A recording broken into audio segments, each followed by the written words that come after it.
আসসালামু আলাইকুম ওয়া রাহমাতুল্লাহ।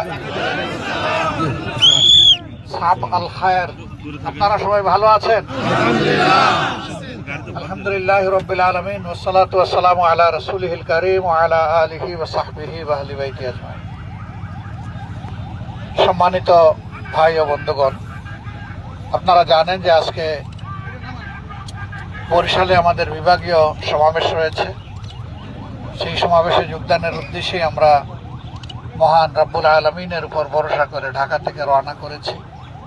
আশা করছি ঘণ্টাখানেকের ভিতরে ইনশাআল্লাহ আল্লাহ তাআলা মেহেরবানি করলে আমরা বরিশাল পৌঁছতে পারবো। বরিশালের জনসভায় সবাইকে দাওয়াত রইল। আর আপনারা এত ঘুরে নামাজ পড়েই আমার ধারণা বের হয়ে চলে এসেছেন এবং এটা একটা ভালোবাসার জায়গা থেকে এসেছে। সেই ভালোবাসাটা আমি ব্যক্তির জন্য নয়, সেই ভালোবাসা আমাদের স্রষ্টা মহান রব্বুল আলামিনের জন্য। আমাদের তামাম ভালোবাসা কাউকে দেওয়া না দেওয়া, কাউকে পছন্দ করা অপছন্দ করা, সব কিছু হোক শুধুমাত্র আল্লাহর জন্য।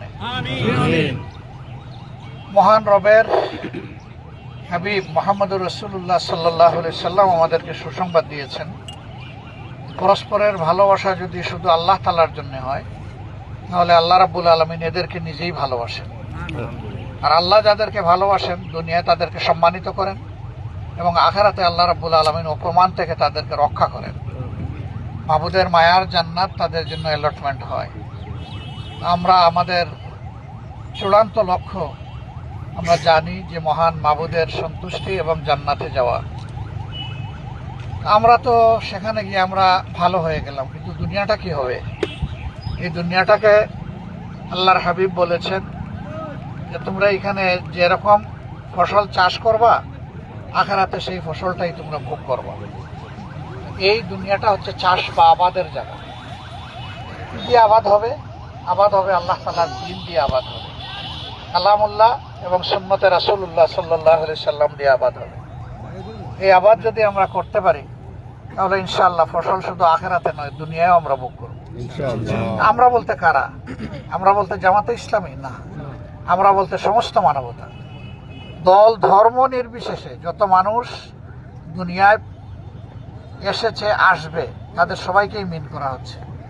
কারণ কোরআন শুধুমাত্র মুমিন এবং মুসলমানদের জন্য নয়, আর কোরআনের অনুসারীরাও যে কল্যাণমূলক কাজ করবে এটাও শুধু মুসলমান এবং মুমিনদের জন্য নয়। আল্লাহর হাবিব বলেছেন খায়রুন নাস মান ইয়ানফাউন নাস, মানুষের মধ্যে সেই তো উত্তম মানুষের কল্যাণ করে। এখানে বলা হয় না খায়রুন নাস মান ইয়ানফাউল মুমিনুন ওয়াল মুসলিমুন ওয়াল মুত্তাকিন, এটা বলা হয়। বলা হয়েছে মানুষ। মানুষ বলতে যাদেরকেই আমরা চিনি তাদের সকলের জন্য কল্যাণ কামনা করা আমাদের দায়িত্ব, এটা আমাদের জন্য ওয়াজিব। আমরা যদি এই দায়িত্বটা পালন করতে পারি দুনিয়াটা সুন্দর হবে, শান্তির হবে, সম্মানের হবে। আর দেশ এবং জাতি সম্মানের সাথে বিশ্বের দরবারে তার পরিচিতি প্রতিষ্ঠিত করতে পারবে।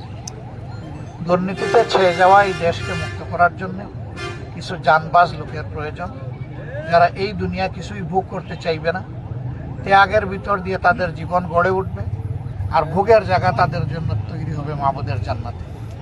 আমরা তার দিকেই চেয়ে আছি, আমরা ওদিকেই দৌড়াচ্ছি।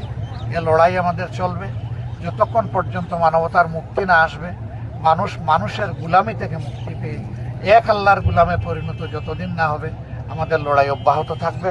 সবাইকে অসংখ্য শুকরিয়া। আল্লাহ তাআলা আপনাদেরকে ভালো রাখুন, আপনাদের হায়াতে, সেহাতে, ইজ্জতে, ইলমে, আমলে, রিজেকে আল্লাহ বারাকা দান করুন। আসসালামু আলাইকুম ওয়া রাহমাতুল্লাহ।